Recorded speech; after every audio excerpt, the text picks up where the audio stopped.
जिला विधिक सेवा प्राधिकार द्वारा जनहित में जारी संदेश। आगामी 14 दिसंबर 2024 दिन शनिवार को व्यवहार न्यायालय परिसर गोपालगंज में राष्ट्रीय लोक अदालत का आयोजन किया जाएगा। इस लोक अदालत में पूर्व वाद एवं लंबित वाद तथा आपराधिक सुलहनीय वाद, NI एक्ट धारा 138, बैंक रिकवरी, MACT, वैवाहिक वाद, श्रम वाद, भूमि अधिग्रहण वाद, विद्युत एवं जल वाद, राजस्व वाद, दीवानी वाद, किराया वाद आदि मामलों का निष्पादन आपसी सुलह समझौते के आधार पर किया जाएगा। आप सभी से अनुरोध है कि 14 दिसंबर 2024 दिन शनिवार को व्यवहार न्यायालय परिसर गोपालगंज में आयोजित होने वाले राष्ट्रीय लोक अदालत का ज्यादा से ज्यादा लाभ उठाएं। यह सूचना जिला विधिक सेवा प्राधिकार गोपालगंज द्वारा जनहित में जारी।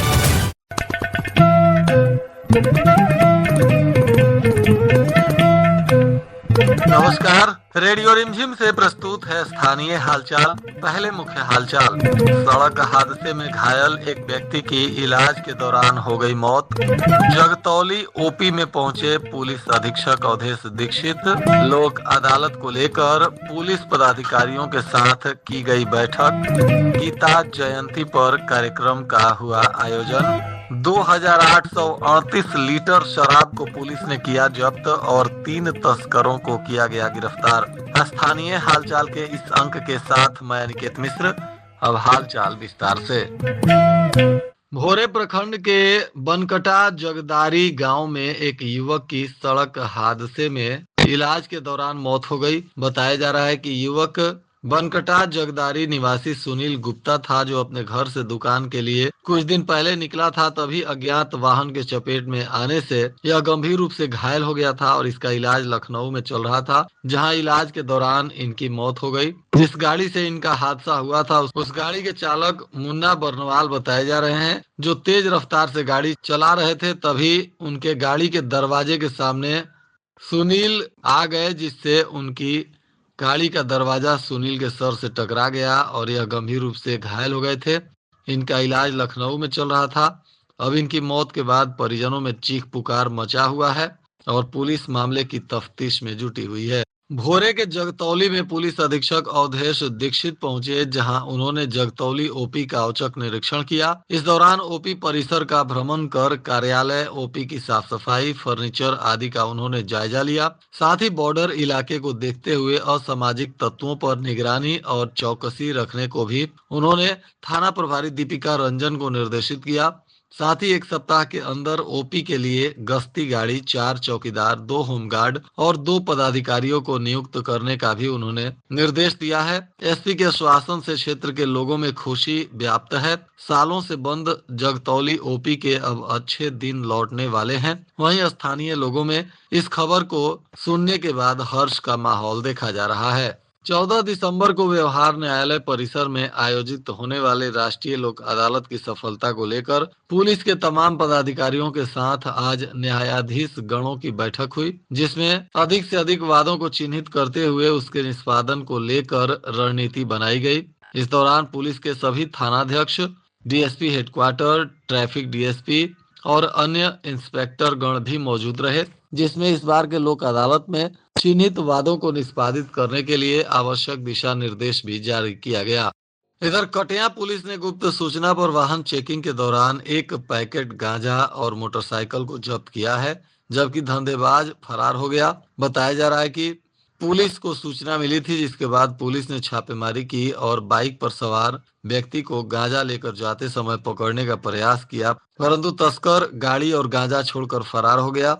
पुलिस ने गाड़ी और गांजा को जब्त कर लिया है। बताया जा रहा है कि 4 किलो 512 ग्राम गांजा है, जिसको मोटरसाइकिल के साथ जब्त करते हुए पुलिस अब तस्कर की पहचान करने में जुटी हुई है। गीता मानस मंदिर के द्वारा 11 दिसंबर यानी मार्गशीर्ष शुक्ल एकादशी को गीता मानस मंदिर में दिन के 3 बजे गीता जयंती का आयोजन किया गया, जिसके जानकारी गीता मानस मंदिर के सचिव उपेंद्र उपाध्याय अधिवक्ता ने दी। उन्होंने कहा कि गीता मानस मंदिर के अध्यक्ष साधु शरण पांडे की अध्यक्षता में समिति में उक्त निर्णय लिया गया। साथ ही यह भी निर्णय लिया गया कि 11 दिसंबर के बाद से आने वाले प्रत्येक रविवार को एक एक अध्याय पर चर्चा कर 18 अध्यायों की चर्चा पूरी की जाएगी। श्री उपाध्याय ने बताया कि गीता मानस मंदिर अपने स्थापना काल यानी 1950 से ही श्रावण शुक्ल सप्तमी से तुलसी जयंती तक मार्गशीर्ष शुक्ल एकादशी में गीता जयंती का आयोजन करते आ रहा है। विश्व का सबसे बड़ा युद्ध महाभारत मार्गशीर्ष शुक्ल एकादशी के दिन से ही प्रारंभ हुआ था। युद्ध के प्रारंभ से ही अर्जुन अपने भाइयों, मामाओं, सालों और सगे संबंधियों से लड़ने को लेकर शोकग्रस्त हो गए थे। अपना गांडीव धनुष भूमि पर रखते हुए वे अपने रथ के सारथी भगवान श्री कृष्ण से अपनों को मारकर हस्तिनापुर का राज्य पाने को लेकर कहा था कि वे अपनों को मारकर राज्य का शासन नहीं लेना चाहते हैं और इसी को लेकर श्री कृष्ण ने उन्हें शोक मुक्त करने के लिए गीता का उपदेश दिया था। इसका अब प्रत्येक रविवार को एक एक पाठ किया जाएगा। इधर माधोपुर थाना की पुलिस ने विशेष अभियान चलाकर 5 मोटरसाइकिल जो चोरी की बताई जा रही है इसे जब्त किया है। साथ ही 3 मोटरसाइकिल चोरों को पुलिस ने गिरफ्तार किया है। इसके साथ 2 विधि विरुद्ध बालकों को भी पुलिस ने निरुद्ध किया है और इस पूरे रैकेट का उद्भेदन करते हुए पुलिस अब इसमें आगे की कानूनी कार्रवाई कर रही है। गोपालगंज पुलिस की तरफ से अलग अलग थानों के द्वारा किए गए प्रयास से 10 दिनों में कुल 32 इनामी अपराधियों को गिरफ्तार किया गया। पुलिस अधीक्षक अवधेश दीक्षित के निर्देशानुसार इन कुख्यात फरार अपराधियों पर इनाम घोषित किया गया था, जिसके बाद पुलिस ने 10 दिनों में 32 इनामी अपराधियों को गिरफ्तार कर न्यायिक हिरासत में भेज दिया। बताया जा रहा है कि कुछ आरोपी पुलिस की दबिश के कारण कोर्ट में आत्मसमर्पण भी कर चुके हैं।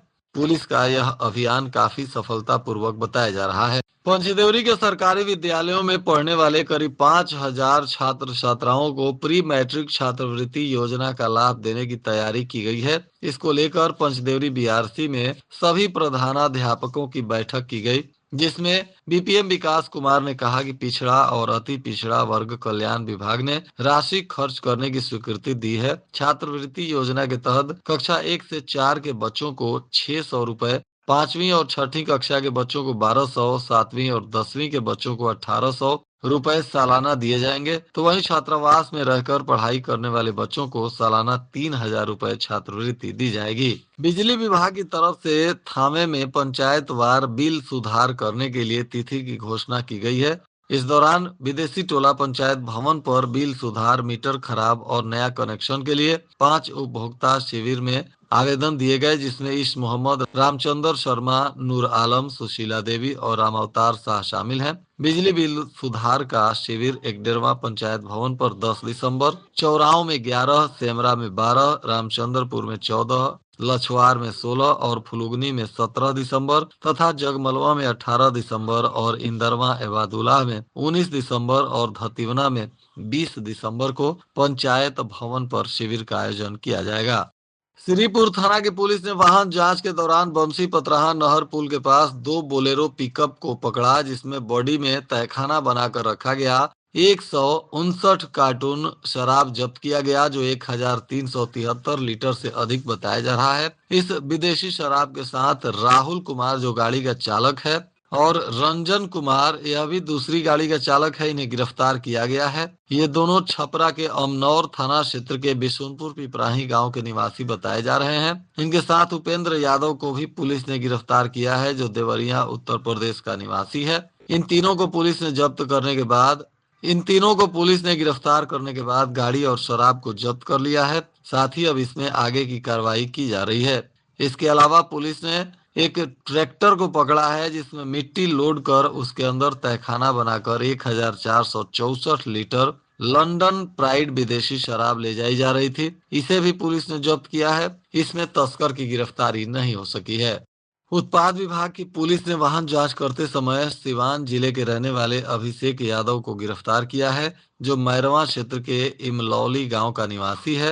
यह शराब लेकर बिहार में सप्लाई के लिए आ रहा था, तभी उत्पाद पुलिस ने इसे गिरफ्तार कर लिया। अब इस पर आगे की कार्रवाई की जा रही है। बरौली पुलिस ने गुप्त सूचना के आधार पर छापेमारी कर चोरी के 2 मोटरसाइकिल के साथ एक युवक को पकड़ लिया। बताया जा रहा है कि यह आरोपी बरौली के कोटवा वार्ड का रहने वाला राघव प्रसाद का पुत्र रिंकू कुमार है, जिसे पूछताछ के बाद न्यायिक हिरासत में भेज दिया गया। जादवपुर के सिहोरवा गांव अजय यादव की पत्नी राजमती देवी की संदिग्ध स्थिति में मौत हो गई, जिसके बाद परिजनों ने इनके शव को चुपके से जला दिया। मौके पर पहुंची पुलिस ने जलते हुए शव को जांच पड़ताल किया है, परंतु शव की बरामदगी नहीं हो सकी है। मृत राजमती देवी के मायके वालों ने हत्या कर शव जलाने का आरोप लगाया है।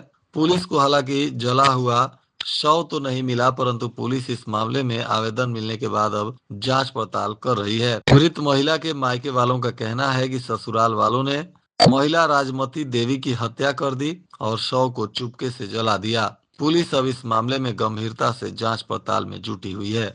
थावे के सामुदायिक स्वास्थ्य केंद्र पर प्रधानमंत्री मातृत्व योजना के तहत 66 महिलाओं का स्वास्थ्य जांच कर उचित परामर्श दिया गया। इस दौरान गर्भवती महिलाओं को खून और रक्तचाप आदि जांच कर पौष्टिक आहार खाने की सलाह दी गई। मौके पर प्रभारी चिकित्सा पदाधिकारी डॉक्टर अविनाश कुमार, स्वास्थ्य प्रबंधक खुशबू कुमारी, जीएनएम और क्षेत्र की कई जीएनएम मौजूद रहीं। और आज के मौसम का तापमान गोपालगंज में न्यूनतम 12 डिग्री सेल्सियस और अधिकतम 26 डिग्री सेल्सियस रहने की संभावना है। अंत में मुख्य हालचाल एक बार फिर। सड़क हादसे में घायल एक व्यक्ति की इलाज के दौरान हो गई मौत। जगतौली ओपी में पहुंचे पुलिस अधीक्षक अवधेश दीक्षित। लोक अदालत को लेकर पुलिस पदाधिकारियों के साथ की गई बैठक। गीता जयंती पर कार्यक्रम का हुआ आयोजन। 2838 लीटर शराब को पुलिस ने किया जब्त और 3 तस्करों को किया गया गिरफ्तार। इसके साथ ही रेडियो रिमझिम से प्रसारित स्थानीय हालचाल का यह अंक समाप्त हुआ। नमस्कार।